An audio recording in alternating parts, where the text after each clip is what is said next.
अस्सलाम वालेकुम, आप सबको बहुत बहुत ईद मुबारक। ईद के बाद में पहली रेसिपी शेयर कर रही हूँ। हाँ, वीडियो थोड़ी सी लेट हो गई है, लेकिन कोई बात नहीं, ईद तो पूरा महीना ही चलती है और बहुत सारे लोग इतने खुश होते हैं, इतने पॉजिटिव होते हैं, उनका हर दिन ईद का ही दिन होता है। ओकेशंस, हॉलीडेज़, ईद पर हम बहुत सारी मज़े मज़े की डिशेस तो बना लेते हैं, लेकिन जब बात होती है ज़िंगर बर्गर की तो हम बाहर से मंगवा लेते हैं, क्योंकि बहुत सारे लोगों से ज़िंगर बर्गर के चिकन पे जो क्रम्स होते हैं वो नहीं बन पाते हैं और टाइम कंज्यूमिंग भी है।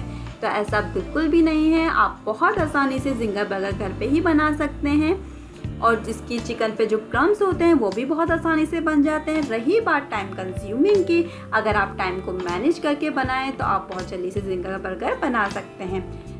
और दूसरी बात, जिस तरह का सीज़न है, कोविड वायरस का दोबारा से अटैक, लॉकडाउन था, लॉकडाउन अब थोड़ा सा खुल गया है, लेकिन फिर भी एहतियात तो करनी चाहिए। जितना हो सके घर में ही चीज़ों को बना के फैमिली के साथ इंजॉय करें और ज़िंगर बर्गर को भी आप घर में ही बनाएं। तो जल्दी से रेसिपी की तरफ चलते हैं।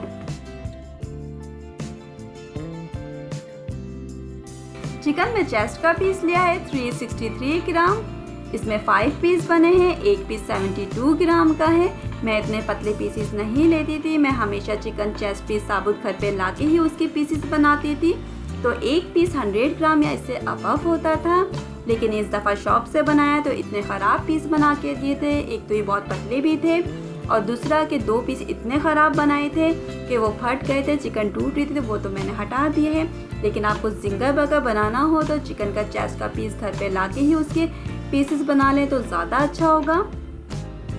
अच्छा, 72 ग्राम की जो चिकन का पीस लिया, इसका भी ज़िंगर बहुत अच्छा बना था, तो आपकी मर्ज़ी है, आप 72 ग्राम का लें या 100 ग्राम का लें, it's up to you. Zinger burger बनाने के लिए सबसे पहले चिकन को मैरिनेट करेंगे। हाफ टी स्पून भर कर पिसी हुई सफ़ेद मिर्च, हाफ टी स्पून लेवल कुटी काली मिर्च, हाफ टी स्पून भर कर पिसी हुई हरी मिर्च, हाफ टी स्पून भर कर mustard powder, 1 teaspoon chicken powder, 1 teaspoon भर कर गार्लिक पाउडर, 1 से 1.5 टीस्पून नमक या आप अपने टेस्ट के हिसाब से डालिएगा, 1 टीस्पून भर कर cornflour, 1 teaspoon lemon juice, 2 table spoon भर कर वुस्टरशायर सॉस, अगर ना हो तो आप इसकी जगह 1 टेबल स्पून भर कर सिरका डाल दीजिए, 1 टेबल स्पून भर कर सोया सॉस। लेकिन अगर आप इसको ही डालेंगे वुस्टरशायर सॉस तो ज़्यादा अच्छा टेस्ट आएगा, अगर ना हो तो आप डाल सकते हैं। अब इन सब चीज़ों को बहुत अच्छे से मिक्स कर लेंगे। ड्राई ग्रीन चिली पाउडर और गार्लिक पाउडर की जगह आप फ्रेश भी यूज़ कर सकते हैं। हरी मिर्ची और लहसुन और जो मैंने आपको लिक्विड इंग्रेडिएंट्स बताए हैं, आप वो इसमें डाल के उसका फाइन सा पेस्ट बना लीजिए। अगर फिर भी थोड़ी सी पानी की ज़रूरत हो तो 1 से 1.5 टेबल स्पून उसमें पानी डाल दीजिए, लेकिन बहुत ज़्यादा पानी नहीं डालना है, बस इतना थोड़ा सा डालेंगे एक गाढ़ा सा पेस्ट बन जाए। लेकिन ड्राई इंग्रेडिएंट्स का जो फ्लेवर होता है वो बहुत ही अलग सा होता है, बहुत ज़बरदस्त होता है और इतना मुश्किल भी नहीं है, आप इसे बहुत ही आसानी से घर में बना सकते हैं। Green chilli powder, garlic powder मैंने घर में ही बनाया था। आने वाली वीडियोस में मैं आपके साथ ये भी शेयर करूँगी आप किस तरह से बहुत आसानी से गार्लिक ग्रीन चिली पाउडर घर में ही बना सकते हैं, वो भी विदाउट सनलाइट। चिकन को मैरिनेट करने के बाद 1-1.5 घंटा ऐसे बाहर ही रखेंगे, फिर इसको फ्रिज में ओवरनाइट के लिए रख देंगे।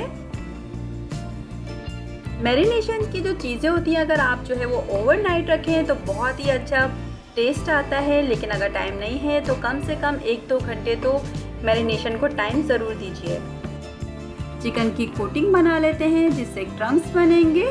कोटिंग बनाने के लिए आधा किलो मैदा, मैं आपको कप में भी मेजरमेंट बता देती हूँ, 4 कप भर के।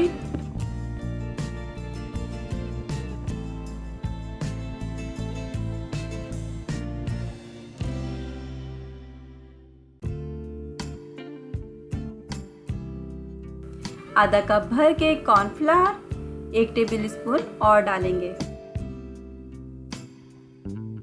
1 टीस्पून भर के गार्लिक पाउडर, 1 टीस्पून कुटी सफ़ेद मिर्च, हाफ टी स्पून से 1 टीस्पून कुटी काली मिर्च, 2 टीस्पून लाल मिर्च, 1 table spoon chicken powder, 1.5 teaspoon baking powder, 1 teaspoon भर के mustard powder, half table spoon नमक,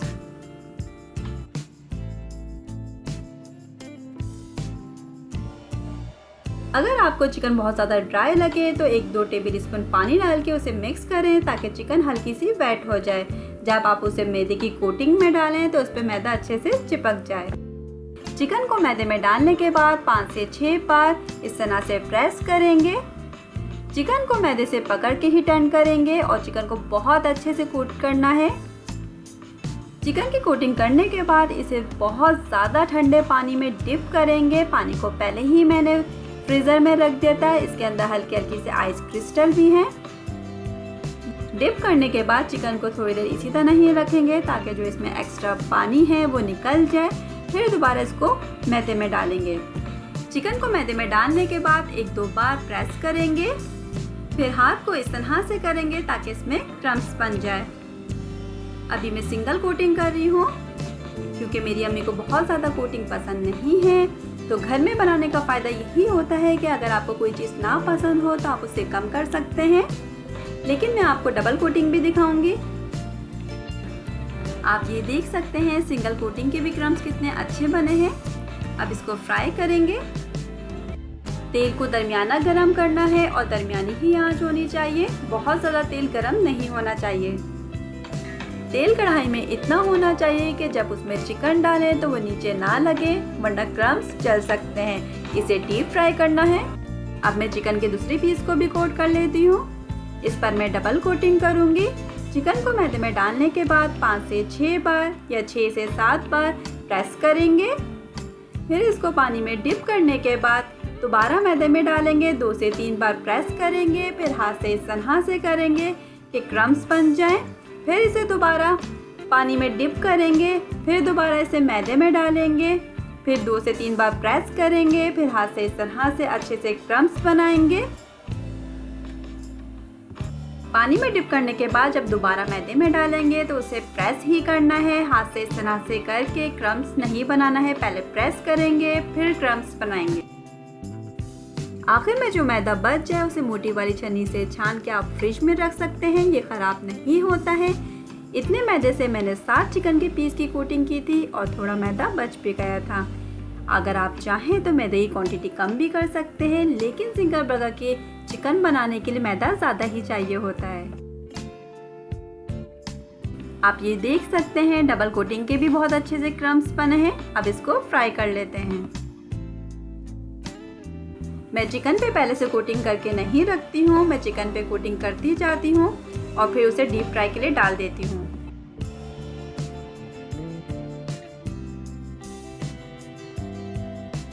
जब तक चिकन फ्राई हो रही है मैं बन को हल्का सा सेक लेती हूँ। बन के दोनों साइडों पे मायोनीज लगाई है। इसे लो टू मीडियम फ्लेम पे सेकेंगे। वैसे तो सिंगल बर्गर वाले ये स्टेप नहीं करते हैं, लेकिन हमारे घर में इसी तरह से ही पसंद किए जाते हैं और मैं इसी तरह से ही सिंगल बर्गर बनाती हूँ।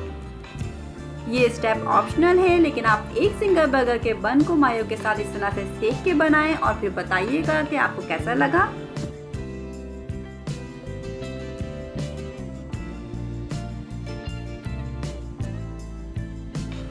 दस से 15 मिनट या इससे भी कम टाइमिंग में चिकन फ्राई हो जाती है। ये चिकन के पीस पे डिपेंड करता है कि पतले हैं या मोटे हैं, तो आप अपने हिसाब से देख लीजिएगा। आप ये देख सकते हैं ये चिकन हो गई है सिंगल कोटिंग वाली और लाइट गोल्डन ब्राउन कलर आया है। बहुत ज़्यादा डार्क ब्राउन नहीं करना है।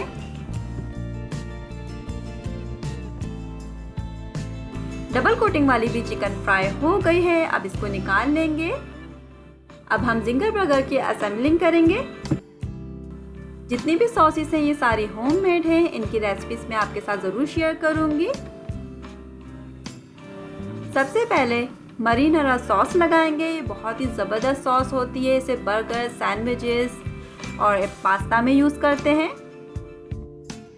मरीनारा सॉस की जगह आप पिज़्ज़ा सॉस, केचप भी लगा सकते हैं।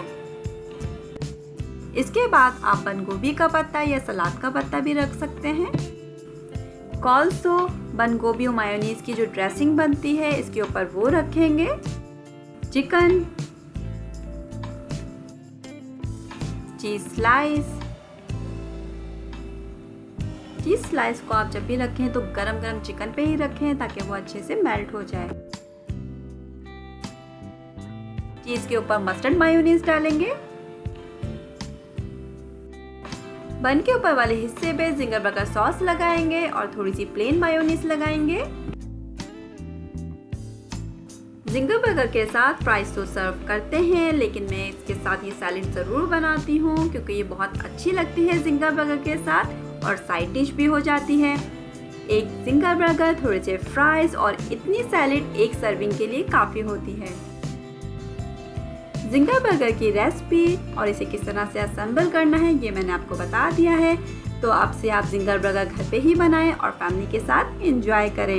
एक बार फिर से आप सबको बहुत बहुत ईद मुबारक और हमें अपनी दुआओं में याद रखिएगा। सो रेसिपी को ट्राई ज़रूर कीजिएगा और अपना फीडबैक ज़रूर दीजिएगा। फिर मिलते हैं एक और रेसिपी के साथ, तब तक के लिए अल्लाह हाफ़िज़।